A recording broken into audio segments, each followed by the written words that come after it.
Hello students, this is Shamim Bano, Assistant Professor, Department of Political Science, St. Wilfrid's PG College, Jaipur.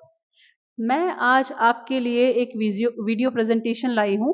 जैसा कि हमारे BA third year के बच्चों के exam आ रहे हैं, सर पे हैं बिल्कुल, और हर बच्चा पैनिक होने में लगा है, पैनिक हो रहा है कि कैसे करेंगे, क्या करेंगे। बहुत बच्चे ऐसे होते हैं जो साल भर पढ़ाई नहीं करते, और कुछ बच्चे ऐसे होते हैं जो कंपटीशन की तैयारी में लगे हैं, वो नहीं पढ़ पाते। उन सबको ध्यान में रखते हुए हमने एक पीपीटी पूरी रेडी की है, जिसमें कि सभी फिजिबल इंपॉर्टेंट क्वेश्चन इसमें इंक्लूड किए गए हैं विद आंसर ड्राफ्टिंग। ठीक है, तो सबसे पहले तो सभी बच्चों को ऑल द बेस्ट एग्जाम के लिए। शुरू करते हैं वीडियो लेक्चर हमारा। बच्चों देखिए, एग्जाम का, किसी भी सब्जेक्ट का एग्जाम हो, एग्जाम में आप आंसर क्या लिखते हैं ये तो सेकेंडरी बात है। प्राइमरी जरूरत आपकी ये है कि आपको कम समय में कम पढ़ाई के साथ ज्यादा से ज्यादा मार्क्स आप कैसे हासिल कर सकते हो। तो उसके लिए मेरी अपनी अपनाई हुई बहुत ऐसी टेक्निक्स बता रही हूँ जो मैंने ग्रेजुएशन से लेकर यूपीएससी लेवल तक सभी जगह मैंने जिनको अप्लाई किया है।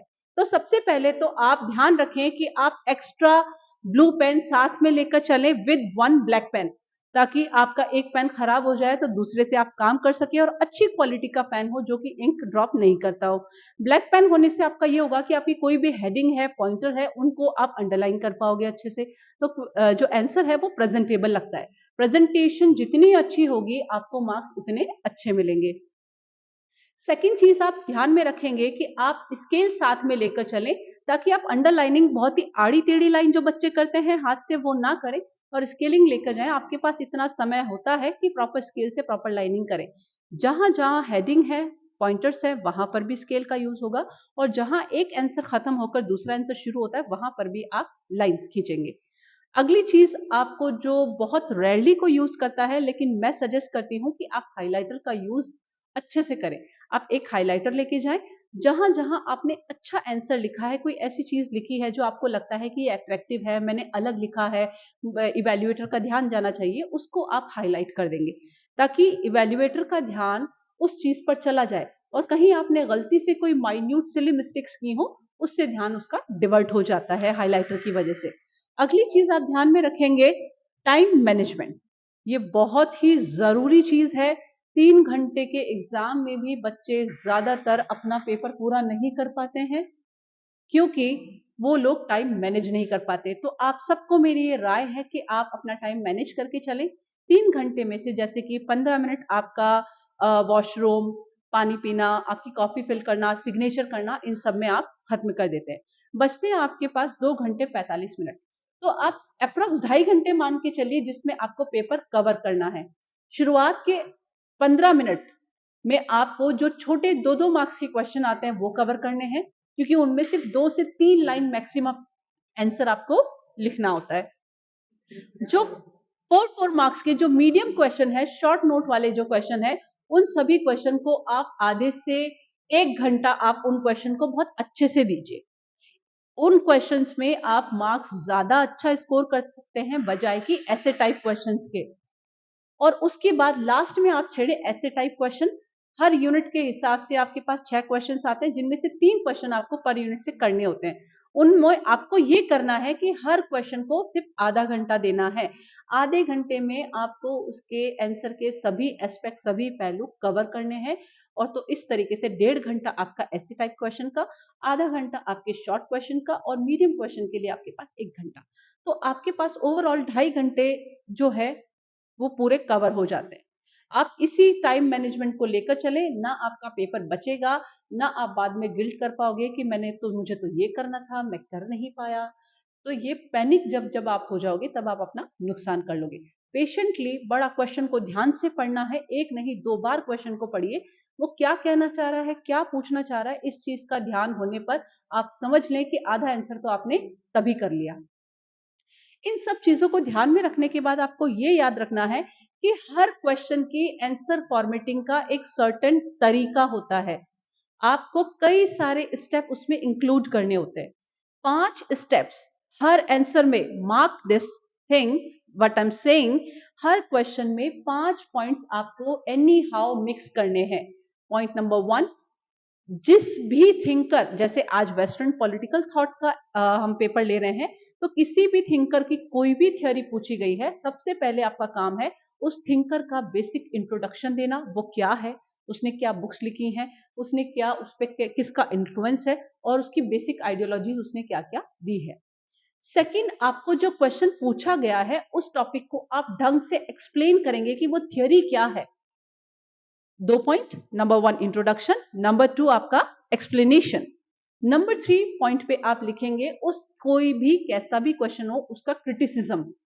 आलोचना या क्रिटिसिज्म एक बहुत ही अहम पार्ट है, और वो भी थर्ड ईयर के बच्चे के लिए तो बहुत ही जरूरी हो जाता है।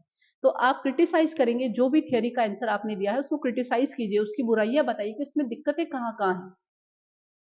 फोर्थ स्टेप में आप बताएंगे सजेशंस, या उस जो भी आंसर आपने या जो क्रिटिसिज्म आपने लिखा है, आप ये बताइए कि अगर क्या क्या जगह पर सुधार है जिससे कि ये थ्योरी और बेहतर बन सकती है, तो आप सजेशन दें अपने, ताकि ये चीज जो है आपके आंसर को डायनामिक बनाती है, ना कि ड्राई। सभी बच्चों को ये एक गलतफहमी है कि पॉलिटिकल साइंस जो है एक ड्राई सब्जेक्ट है। नो नो, पॉलिटिकल साइंस कभी ड्राई सब्जेक्ट नहीं है। शर्त यह है कि आप थियरी पार्ट के साथ साथ उसमें डायनामिक पार्ट को इंक्लूड करते चले। और क्वेश्चन की आंसर ड्राफ्टिंग का पांचवा और अंतिम चरण है रेलेवेंस। रेलेवेंस, सिग्निफिकेंस या इंपॉर्टेंस। वो जो पूरी थ्योरी आपने पढ़ी है वो किस तरीके से इंपॉर्टेंट है, क्या सिग्निफाई करती है, आज वो थ्योरी किस तरीके से लागू है, कहां कहां रिमोटली वो थ्योरी आपको नजर आती है।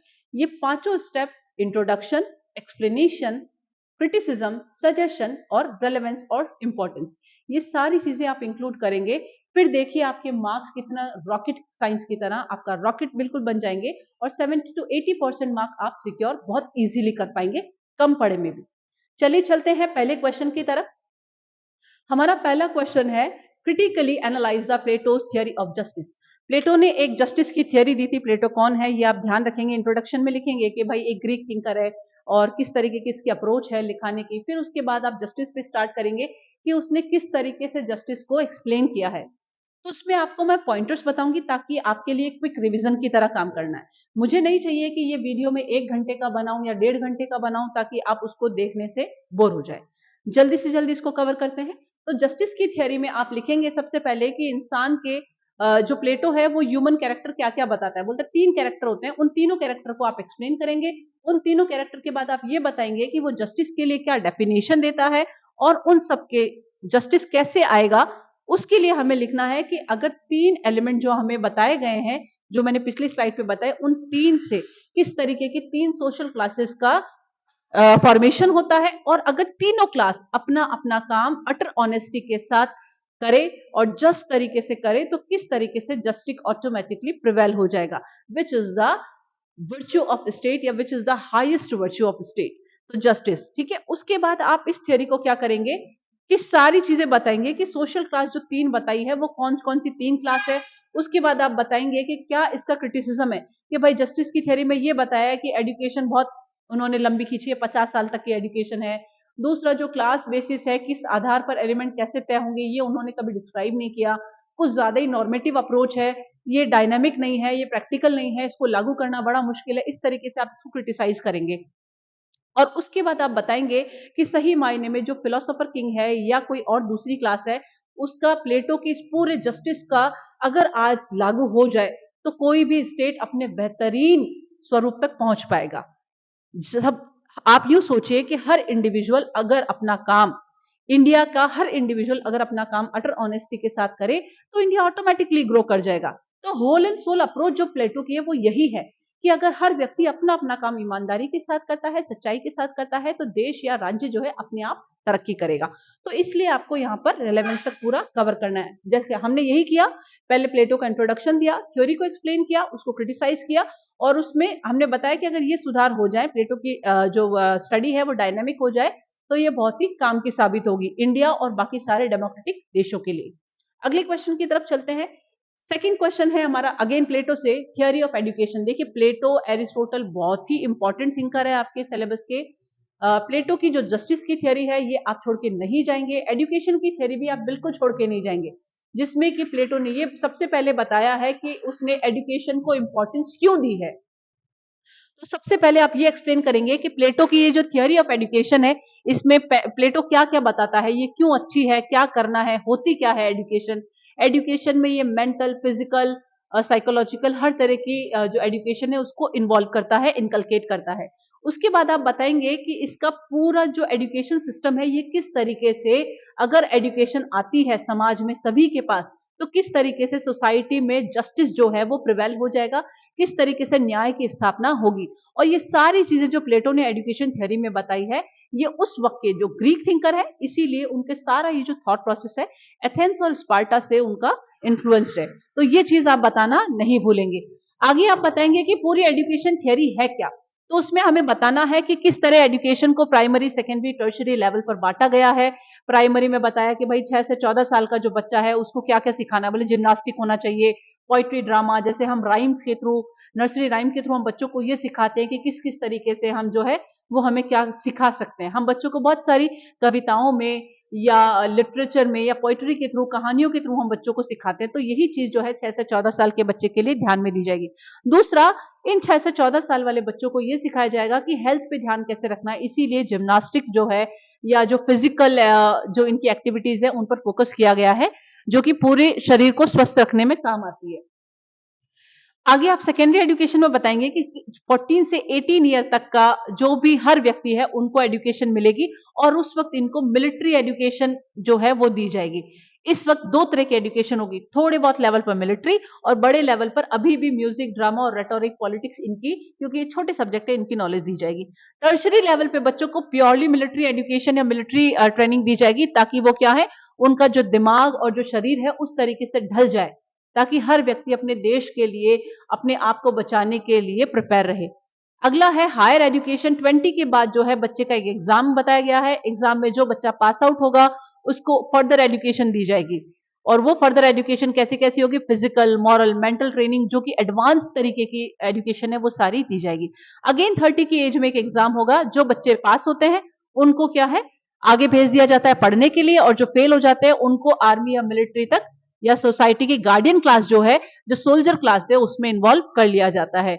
जो हायर एजुकेशन है उसमें 30 साल के बाद बच्चे को 5 साल तक फिलोसॉफिकल एजुकेशन दी जाती है, जिसमें फिलोसफी पढ़ाई जाए राजा को, ताकि फिलोसोफर क्लास जो है, फिलोसोफर किंग क्लास जो है वो क्रिएट हो सके। अब 5 साल तक फिलोसफी की या हिस्ट्री की या इनकी तरह की नॉलेज लेगा बच्चा, तो वो क्या होगा, स्टूडेंट अगर वो नॉलेज लेता है तो उसका दिमाग जो है बहुत ही रीजनेबल, बहुत ही रैशनल हो जाएगा, बहुत ही लॉजिकल वो तरीके से सोच पाएगा चीजों को। जब ये सब हो जाएगा तो 35 की एज में लास्ट एग्जाम होगा, और जो एग्जाम है उसमें जो बच्चे फेल होते हैं वो फिर से सोल्जर क्लास बन जाएंगे, और जो पास होते हैं वो क्या है, फिलोसोफर किंग क्लास की तरफ बढ़ेंगे। 15 साल 35 से लेकर 50 ईयर की एज तक हर बच्चे को या हर स्टूडेंट को दी जाएगी दुनियादारी की नॉलेज, प्रैक्टिकल नॉलेज। ये प्रैक्टिकल नॉलेज लेने के बाद ही कोई व्यक्ति थपेड़े खाएगा जिंदगी के, तभी वो एक अच्छा राजा या अच्छा एक मिनिस्टर बन पाएगा। इस तरीके से प्लेटो ने इसको बहुत अच्छे से इलाबोरेट करके इस पूरी स्कीम को जताया है। फिर उसके बाद इसको क्रिटिसाइज करेंगे कि किस तरीके से ये स्टेट फुली कंट्रोल्ड एजुकेशन की बात करता है। 50 साल की education is a very long time, no one can do that with patient. आप इस तरीके बताएंगे, किसी के पास रिसोर्सेज हो नहीं हो, ये भी जरूरी चीज है। आपने फीमेल को जो है वो बहुत ज्यादा तवज्जो नहीं दी है, बहुत ज्यादा इन्होंने इंपॉर्टेंस नहीं दी है, और अलग अलग तरह की, हाँ, जेंडर बेस पर या अलग अलग क्लासेस के लिए अलग अलग तरह की एजुकेशन होनी चाहिए, उस पर ये फोकस नहीं कर पाए। तो ये सारी चीजें जो है ये लागू करने में या प्रैक्टिकल लाइफ में इम्पॉसिबल सी लगती है, इसीलिए इसको यूटोपियन आइडियलिज्म या कल्पनावाद कहा जाता है। ये बात बताएंगे। फिर उसके बाद इंडिविजुअलिटी इसमें झलक नहीं आती, कोई आर्टिस्ट बनना चाहता है, कोई कुछ बनना चाहता है, वो सारी चीजें प्लेटो ने बिल्कुल दरकिनार कर दी हैं। ये सब बताने के बाद आप बताएंगे कि इसका रेलेवेंस कैसा है, किस तरीके से वाकई में अगर प्लेटो की एजुकेशन सिस्टम को हम फॉलो करते हैं तो हमारा देश जो है एजुकेशन में बहुत ही नेक्स्ट लेवल पर, हाईएस्ट लेवल पर पहुंच जाएगा, और जब ऐसा होगा तो हमारा देश बहुत तरक्की कर पाएगा। ये हो गए आपके दो क्वेश्चन, याद रख लें, एजुकेशन और जस्टिस। तीसरा सवाल आपका जो है एरिस्टोटल से है, क्योंकि एरिस्टोटल का ये क्वेश्चन आपका है, Aristotle did not differentiate between government, constitution and revolution, critically evaluate the theory of revolution. Aristotle भी ग्रीक थिंकर है, प्लेटो के डिसाइपल थे, प्लेटो से बहुत कुछ सीखा, लेकिन साथ ही साथ उन्होंने डायनामिक अप्रोच अपनाई है, इंपीरियल अप्रोच अपनाई है। इन्होंने अपनी हर थ्योरी, जो इनकी बुक है द पॉलिटी, उस पॉलिटी को लिखने से पहले एरिस्टोटल ने 152 कॉन्स्टिट्यूशन को रीड आउट किया था, उनको एनालाइज किया था, उसके बाद अपनी पूरी थ्योरीज दी। उस पॉलिटी बुक में इन्होंने बताया है कि गवर्नमेंट जो है वो 6 तरीके की होती है, और वो भी on the basis of number of people. अगर एक व्यक्ति का शासन है, एक ही व्यक्ति पूरा गवर्न कर रहा है किसी भी स्टेट को, तो वो मोनार्की है। लेकिन मोनार्की तभी तक कहेंगे जब तक कि वो दूसरों के वेलफेयर के लिए, सब्जेक्ट के वेलफेयर के लिए काम करे। अगर वही मोनार्की जो है वो सेल्फिश हो जाए तो उसको टायरानी कह दिया जाएगा। अगर फ्यू पीपल का जो राज हो उसको कहा जाएगा एरिस्टोक्रेसी, और वही चीज अगर सेल्फिशनेस में हो तो उसको ओलिगार्ची। मैनी का या मासेस का अगर गवर्नमेंट सिस्टम होता है, गवर्नेंस होती है, तो उसको कहा जाता है कॉन्स्टिट्यूशनल डेमोक्रेसी या पॉलिटी। बेहतर वर्ड यहां पर होगा पॉलिटी। और अगर यही पॉलिटी का जो शासन है ये सेल्फिशनेस में उतर आए तो उसको कहते हैं डेमोक्रेसी, जिसको एरिस्टोटल कहता है भीड़ तंत्र। इन सब में से प्लेटो की या एरिस्टोटल की नजर में, दोनों की नजर में जो बेहतरीन टाइप की गवर्नेंस सिस्टम है वो है पॉलिटी। मासिस का पब्लिक इंटरेस्ट में हुई गवर्नेंस पॉलिटी या कॉन्स्टिट्यूशनल डेमोक्रेसी ही अपने आप में the best form of government कहलाएगी। उसके बाद आपको बताना है कि रिवॉल्यूशन का जो इन्होंने कॉन्सेप्ट दिया है वो क्या है, पूरा एक्सप्लेन करेंगे कि किसी भी तरीके से इन्होंने ये नहीं कहा कि रिवॉल्यूशन तो तभी मानेंगे जब ब्लड शेड होता हो, खून गिरता हो, लड़ाइयां होती हो, उन्होंने इस बारे में बात नहीं की। उन्होंने सिंपली ये कहा एरिस्टोटल ने कि पॉलिटिकल सिस्टम अगर चेंज हो जाता है तो वही रिवॉल्यूशन है। दैट मीन ये जो स्टेटमेंट है यही दिखाता है कि गवर्नमेंट और कॉन्स्टिट्यूशन में एरिस्टोटल डिफरेंस करता ही नहीं है, वो दोनों को एक मानता है। और इसके इन्होंने फिर उसके बाद रेवोल्यूशन के टाइप्स बताए हैं, कॉजेस बताए हैं कि क्यों होगी रेवोल्यूशन, कहाँ कैसे रेवोल्यूशन होगी, क्यों होगी, उन सब का तरीका बताया है। और ये भी बताया है कि अगर किसी भी फिलोसोफर किंग को या किसी भी किंग को, मनार्क को अगर रेवोल्यूशन रोकनी है तो उसके लिए क्या क्या करना चाहिए, कैसे जनता का वेलफेयर करना चाहिए, कैसे मोनोपोली नहीं होनी चाहिए, आर्बिट्रेरी शासन नहीं होना चाहिए, एजुकेशन जो है वो मस्ट होना चाहिए, इफेक्टिव होनी चाहिए, हर व्यक्ति को अपनी विजडम से काम करना चाहिए, अपनी ड्यूटीज को फॉलो करना चाहिए। जब ये सारी चीजें होगी तो रिवॉल्यूशन कभी भी नहीं होगी। उसके बाद आप शो करेंगे कि किस तरीके से ये दोनों चीजें सिमिलर है, कि रेवोल्यूशन और कॉन्स्टिट्यूशन दोनों एक ही बात है, और इसी को उसने गवर्नमेंट सिस्टम भी कहा है। दैट मीन आप देखेंगे तो तीनों में इन्होंने कोई फर्क नहीं बताया। आप इसको लास्ट में रेलेवेंस में लिख देंगे कि 10 इन्होंने जो है तीनों चीजों को एक ही जैसा बताया है, और इसके प्रिवेंशन के लिए इन्होंने ये बताया है। पॉइंट नोट ये है, एरिस्टोटल ने एक खास चीज यहां पर और बताई थी, और उन्होंने क्या किया, रेवोल्यूशन को एक्सप्लेन करने की बजाय उसके कारण, रीजंस क्या है, उसको प्रिवेंशन के तरीके कुछ ज्यादा ही लंबे चौड़े बताए हैं। उन्होंने बाकी चीजों पर फोकस इतना नहीं किया जितना उन्होंने कॉजेज और प्रिवेंशन पे कर दिया। तो ये इनका एक नेगेटिव फीडबैक होगा। अगले क्वेश्चन की तरफ चलते हैं जो कि है मैकियावली से। मैकियावली जो है वो रेनेसां के थिंकर है, इटालियन थिंकर है। मैकियावली का क्वेश्चन है, Machiavelli is called child of his era, और उनका कंट्रीब्यूशन पॉलिटिक्स में क्या है। मैकियावली को ही child of his era and father of his era कहा जाता है। तो आपके सामने मैंने एक लिखी है पूरी पीपीटी पे कि किस तरीके से आंसर ड्राफ्ट होगा। मैकियावली का आप बेसिक इंट्रोडक्शन देंगे कि भाई इटालियन थिंकर है, रेनेसा के टाइम पर हुआ था, तो इन पर इन्फ्लुएंस है अलग अलग थिंकर्स का, रेनेसा का, इटली की जो हालत थी, पॉलिटिकल कंडीशन थी उस वक्त का, उनका। इन्होंने इटली को 5 अलग अलग पार्ट्स में डिवाइडेड देखा है, तो मैकियावली के अंदर पेट्रियोटिज्म था, वो राष्ट्रवादी था जो है, वो उनको इस तरह का थिंकर में कन्वर्ट करती हैं। फिर उसके बाद आप बताएंगे कि किस तरीके से इन्होंने कई सारी बुक्स लिखी हैं, जिसमें से सबसे इंपॉर्टेंट बुक जो हम पढ़ते हैं वो है द प्रिंस। द प्रिंस में उन्होंने अपनी स्टेट क्राफ्ट एंड डिप्लोमेसी पूरी एक्सप्लेन की है। इसके अलावा प्रिजन नोटबुक भी एक अच्छी किताब है, जिसमें जो वाकई में उन्होंने जेल में बैठ के लिखी थी, और उसमें बहुत सारी चीजें उन्होंने बताई है। वो सभी बेसिक थ्योरी को आप समराइज करके बताएंगे। उसके बाद आप बताएंगे कि मैकियावली को चाइल्ड ऑफ हिज एरा क्यों कहा जाता है, फादर ऑफ हिज एरा क्यों कहा जाता है। तो अब इसके लिए एक्सप्लेन करते हैं। देखिए, मैकियावली जब रेनेसां से सीख कर, इन्फ्लुएंस होकर जब उन्होंने अपने थॉट प्रोसेस दिए, उस वक्त तक किसी भी जगह पर ऐसा कोई थिंकर नहीं था जिन्होंने मैकियावली के लेवल पर आकर बात की हो। मैकियावली ने यह बताया है कि किस तरीके से पेट्रियोटिज्म एक मस्ट नीड है, हर इंसान की नीड है। उन्होंने ये बताया कि इटली को अगर एक करना है 5 पार्ट्स को, तो एक स्ट्रॉन्ग मोनार्क, एक एब्सोल्यूट मोनार्क की बहुत ज्यादा जरूरत है। उस जरूरत को पूरा करने के लिए उन्होंने बहुत सारे अलग अलग थॉट दिए द प्रिंस में। उसमें से जैसे एक स्टेट क्राफ्ट है, जिसमें उन्होंने बताया कि किस जिस तरीके से आप चाणक्य के बारे में पढ़ते हैं कि कौटिल्य या चाणक्य जो है उन्होंने अलग अलग कूटनीतियों का ज्ञान इंडिया में दिया, उसी तरह मैकियावली ने ये जो ज्ञान है अलेक्जेंडर द ग्रेट, सिकंदर महान को दिया था, और उसी की वजह से अलेक्जेंडर अपना एम्पायर एस्टेब्लिश कर पाया। उन्होंने ही ये बताया मैकियावली ने कि किस तरीके से एक राजा को कुछ ऐसा होना चाहिए कि करप्ट हो नहीं हो, लेकिन करप्ट मॉरल होने का दिखावा करना चाहिए, भले ही करप्ट हो। किसी भी इंसान की प्रॉपर्टी और विमेन पे हाथ नहीं डालना चाहिए ताकि कोई आपके खिलाफ रिवॉल्ट ना करे। मैकियावली ने यह बताया कि किस तरीके से एक राजा को अवार्ड्स या मेडल्स खुद प्रोवाइड करने चाहिए, बच्चों को डिस्ट्रीब्यूट करने चाहिए, लेकिन जब पनिशमेंट की बात है तो वो पनिशमेंट जो है वो किसी और से दिलवाई जानी चाहिए। एक राजा को कनिंग होना चाहिए, फ्यूरियस होना चाहिए, एक शेर की तरह, एक लोमड़ी की तरह, फोक्स की तरह उसको कनिंग होना चाहिए, फास्ट होना चाहिए। इस तरीके की उसने 17 से 18 जो मैनर में उन्होंने बताया कि एक बेहतरीन राजा को किस तरीके का होना चाहिए। ये चीज उस वक्त के लिए वेस्टर्न कल्चर में नई थी। तो मैकियावली को इसीलिए चाइल्ड ऑफ हिज एरा और फादर ऑफ हिज कहा जाता है, क्योंकि ये पुनर्जागरण का शिशु था। वो पहला व्यक्ति था जिसी ने ये थॉट प्रोसेस स्टार्ट किया और उसी ने आगे इसको डेवलप किया। पहली बार वेस्टर्न कल्चर में किसी ने ये नींव डाली कि इस तरीके से स्टेट क्राफ्ट पॉसिबल है। उसके बाद ही अलग अलग थिंकर्स आए और उन्होंने कूटनीति, डिप्लोमेसी, स्टेट क्राफ्ट, इन सब पर फोकस करना शुरू कर दिया। उसके अलावा आप चाहें तो ये भी बता सकते हैं कि किस तरीके से मैकियावली ने जो है गवर्नमेंट के दो टाइप बताए हैं। एक तरफ इन्होंने कहा है absolute monarchy which is good for corrupt people, अगर लोग बुरे हैं तो उनके लिए एब्सोल्यूट मोनार्की काम आएगा, एक ऐसा राजा जो सब कुछ कंट्रोल करता हो। लेकिन अगर लोग अच्छे हैं, ह्यूमन अच्छे हैं कई सी स्टेट के, तो वहां पर एब्सोल्यूट मोनार्की नहीं होगी, बल्कि द रिपब्लिक होगा। रिपब्लिक का मतलब है गणतंत्र, जो लोगों के द्वारा चुना गया तंत्र हो। जो मैकियावली है वो चाहता तो ये है कि रिपब्लिक का फॉर्मेशन हो, लेकिन जैसा लोग वैसा ही राजा, जैसी प्रजा तथा यथा प्रजा तथा राजा, ये कॉन्सेप्ट जो है ये मैकियावली ने ही वेस्टर्न कल्चर में एक्सप्लेन किया है। आप ये सारी चीजें बताएंगे, उसके बाद आप बताएंगे ये जो मैंने कहा कंट्रीब्यूशन में आप लिखेंगे गवर्नमेंट के टाइप्स दिए हैं, मोनार्क को सक्सेस मंत्रास इन्होंने बताए हैं। इस तरीके से आज भी मैकियावली जो है वो रेलेवेंस है। इन्होंने बहुत सारी चीजें जो जो बताई है वो आज भी पॉलिटिक्स में लागू होती है, इंटरनेशनल लेवल पर भी और नेशनल लेवल पर भी। आगे चलते हैं हम थॉमस हॉब्स, जॉन लॉक और जे रूसो की तरफ।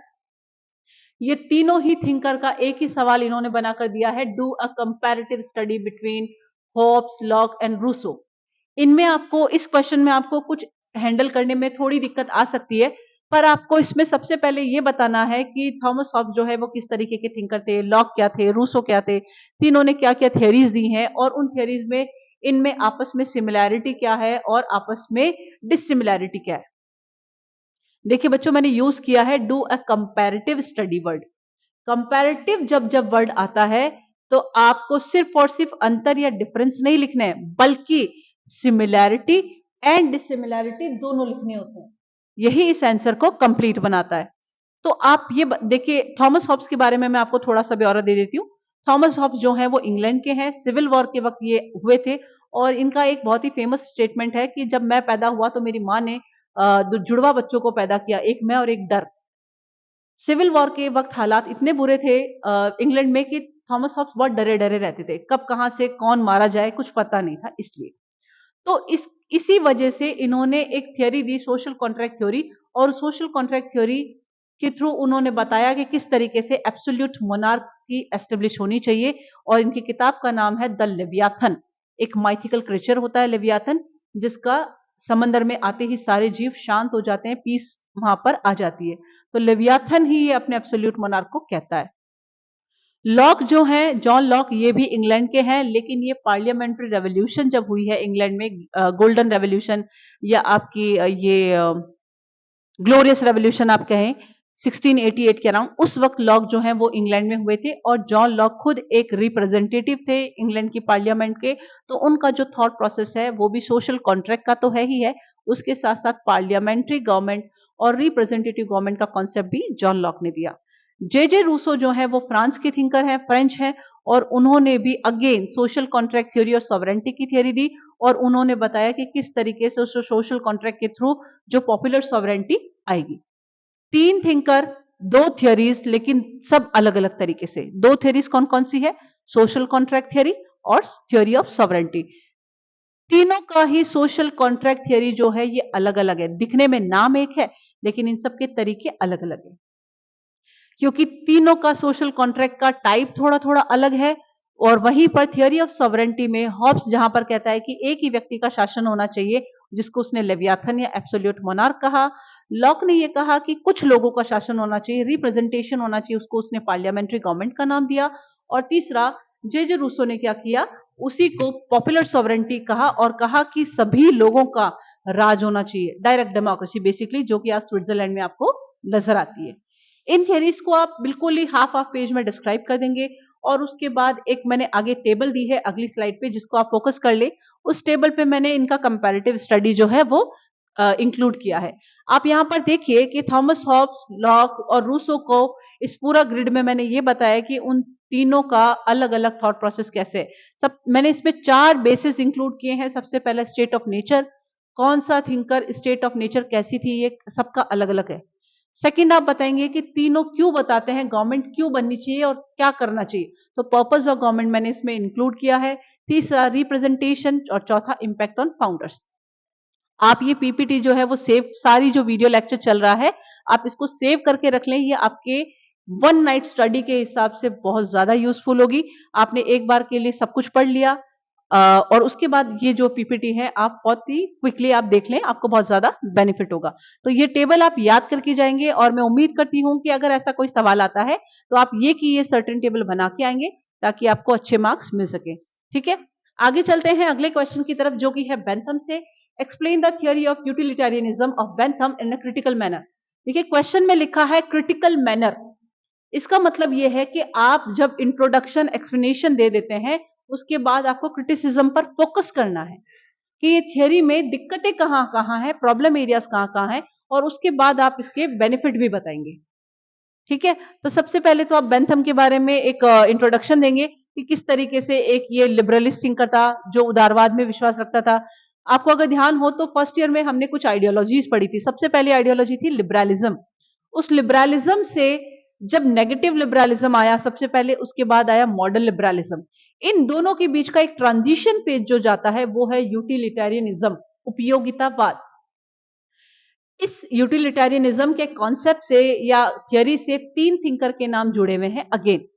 सबसे पहला जेरेमी बेंथम, सेकंड जॉन मिल और जेम्स मिल, और तीसरा है जॉन स्टुअर्ट मिल।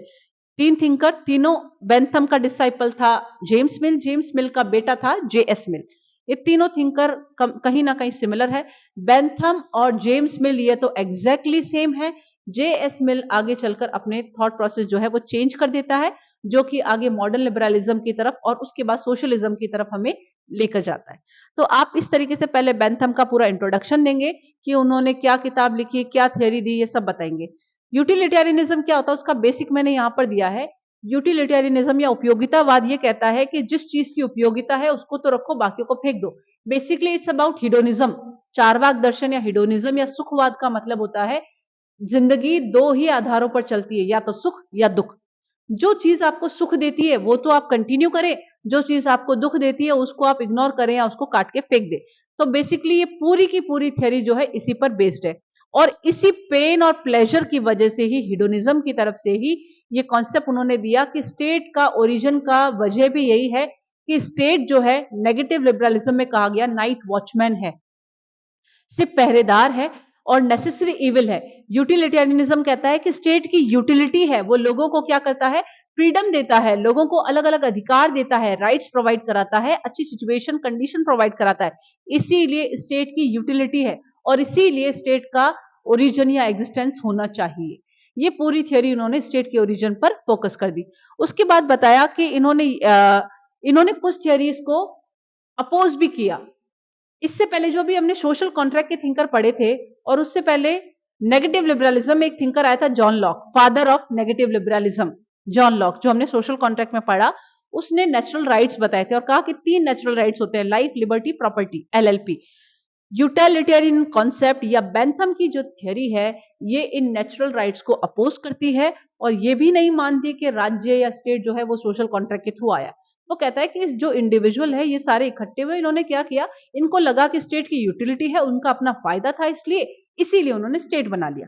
तो ये फायदे और नुकसान की बात के तौर पर ये पूरा कॉन्सेप्ट जो है वो चल रहा है।